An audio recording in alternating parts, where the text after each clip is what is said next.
तो आइए अगला इम्पोर्टेंट क्वेश्चंस देखते हैं क्लास 10th साइंस के। अच्छा, इसके पहले वाले क्वेश्चंस अगर आपने नहीं देखे हैं तो अभी भी आप देख सकते हो, आराम से डिस्क्रिप्शन बॉक्स में लिंक है, आप वहाँ से देख सकते हो। देखिए, सबसे पहला क्वेश्चन क्या है कि 18 नंबर में कुछ पार्ट्स है। देखिए, बोर्ड एग्जाम्स में कैसे क्वेश्चन पूछा जाता है, ये सिर्फ एक ही क्वेश्चन है लेकिन एक क्वेश्चन के कई सारे पार्ट्स है, लाइक ए बी सी। ठीक है, तो ए पार्ट में हमसे पूछा है कि प्लेटिनम, सोना एवं चांदी का उपयोग आभूषण बनाने के लिए किया जाता है। इसका हमें क्या करना है, कारण बताना है। क्योंकि आप देख सकते हो यहाँ पर बोल दिया है कारण बताइए। तो सबसे पहले ए पार्ट का कारण देख लेते हैं।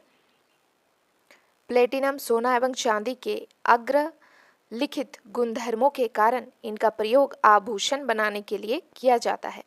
सबसे पहले तो तन्यता। तन्यता मतलब इसको खींचा, तन्यता मतलब इनको खींचा जा सकता है, जिससे कि हम किसी भी आकार के आभूषण बना सकते हैं। दूसरा आघात वर्धीयता। तीसरा है जंग के प्रति सुरक्षित। तो अगर आभूषण बनाने के लिए हम किसी भी धातु का उपयोग करते हैं और अगर वो जंग से सुरक्षित ना हो तो आभूषण बनाने का मतलब क्या बन जाएगा, है ना। तो वो जंग के प्रति सुरक्षित रहना चाहिए। और दूसरा तो आपको पता है आघात वर्धेता गुण भी होना चाहिए। अब दूसरे पार्ट में हम लोग देख लेते हैं, यही 3 गुण है जिसके कारण जो है हम लोग प्लेटिनम, सोना एवं चांदी का ही आभूषण बनाते हैं। ठीक है, आपने देखा है लोहे का आभूषण नहीं ना, क्योंकि उसमें जंग लग जाता है। दूसरे पार्ट में पूछा है कि एल्युमिनियम अत्यंत अभिक्रियाशील धातु है, फिर भी इसका उपयोग खाना बनाने वाले बर्तन बनाने के लिए किया जाता है। देखिए, ये कह रहा है कि जो एल्युमिनियम है ना, Al, ये अत्यंत अभिक्रियाशील धातु है, मतलब अत्यधिक आप कह सकते हैं बहुत जल्दी रिएक्ट कर जाता है। फिर भी हम इनके बर्तनों में खाना पकाते हैं। लेकिन आपको बता दूं, ये इनके बर्तनों में जो है खाना नहीं पकाना चाहिए एल्युमिनियम में, क्योंकि एल्युमिनियम बहुत जल्दी रिएक्ट कर जाता है, जिसके कारण जो है ये हमारे सेहत के लिए अच्छा नहीं होता है। बिकॉज़ आपको पता है रिएक्ट कर जाएगा तो कुछ हानिकारक पदार्थ जो है वो उत्पन्न होंगे, जो कि हमारे खाने के साथ मिक्स हो जाएंगे और हमारे पेट में चले जाते हैं, बाय गॉड। तो हमें जो है, मैं आपको बताऊं तो बेस्ट तरीका है कि लोहे की कढ़ाई में ही सब्जी वगैरह बनना चाहिए। और जो पुराने पद्धतियां हैं वो सब, मैं कहूँ तो वो सब हमारे लिए रामबाण ही थे। जितने जितने हम लोग मॉडर्न लाइफ की तरह जा रहे हैं उतने ही हम बीमारियों से घिरते जा रहे हैं। तो हमें लगता है ये तो फैशन है, ये तो पुराने ज़माने के हैं, लेकिन यू नो व्हाट, पुराने ज़माने के चीज़ें ही सही थे अगर आप कहे तो। देखिए, बी पार्ट में फिर भी हम लोग क्यों पकाते हैं इसका रीज़न भी तो जान लेते हैं। तो रीजन है, एल्युमिनियम एक शक्तिशाली एवं सस्ता धातु है।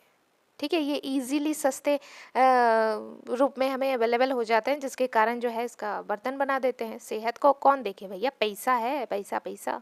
ये ताप का सुचालक है, परंतु यह अत्यधिक अभिक्रियाशील है। आर्द्र वायु के संपर्क में आने पर इसकी सतह पर पान ना किए जाने वाली aluminium oxide that is Al2O3 की परत चढ़ जाती है। यह परत आर्द्र वायु को क्रियाशील धातु के संपर्क में नहीं आने देती और धातु को जंग लगने से बचाती है। इन सभी कारणों से एल्युमिनियम का प्रयोग जो है बर्तन बनाने के लिए किया जाता है। इन सब में आपने एक चीज़ देखा, सब कुछ है, ठीक है, बढ़िया, लेकिन हेल्थ के बारे में कोई नहीं देख रहा जबकि वही सबसे ज़्यादा इम्पोर्टेंट होता है। खैर, सी पार्ट में हमसे पूछा है कि निष्कर्षण प्रक्रम में कार्बोनेट एवं सल्फाइड अयस्क को ऑक्साइड में परिवर्तित किया जाता है, इसका कारण बताना है हमें। तो चलिए बताते हैं। धातु कार्बोनेट और धातु सल्फाइड को धातु में बदलना, धातु कार्बोनेट और धातु सल्फाइड को धातु में बदलना कठिन होता है, इसलिए उन्हें पहले धातु ऑक्साइड में बदलना आवश्यक होता है। तब उसे किसी अपचायन की सहायता से धातु में बदला जा सकता है। धातु कार्बोनेट को वायु की अनुपस्थिति में गर्म करके कार्बन डाइऑक्साइड को निष्कासित कर दिया जाता है। मतलब बेसिकली धातु कार्बोनेट और धातु सल्फाइड को हम डायरेक्टली धातु में नहीं बदल सकते हैं, इसलिए पहले हमें उन्हें धातु ऑक्साइड में बदलना पड़ता है। ये रिएक्शन काफ़ी इंपॉर्टेंट है, तो रिएक्शंस आपको लिखने पड़ेंगे। ZnCO3 which means zinc carbonate, इसको हम वायु की अनुपस्थिति में ZnO यानी zinc oxide plus carbon dioxide को जो है निष्कासित कर सकते हैं, कार्बन डाइऑक्साइड को। तो हमारे पास बच जाएगा जिंक ऑक्साइड। अब धातु सल्फाइड को ऑक्सीजन की उपस्थिति में गर्म करके उसे धातु ऑक्साइड में रूपांतरित किया जाता है। इससे गंधक और आर्सेनिक जैसे अशुद्धियां भी दूर हो जाती है। क्या होता है देखिए, जैसे ही हम जेड एन एस को ऑक्सीजन के उपस्थिति में रिएक्ट कराएंगे तो हमारे पास मिलेगा zinc oxide ZnO plus sulphur dioxide SO2। ठीक है, जिसको ये जो सल्फर डाइऑक्साइड है इसी को गंधक कह रहे हैं, यहाँ पर मैं आपको बता दूं।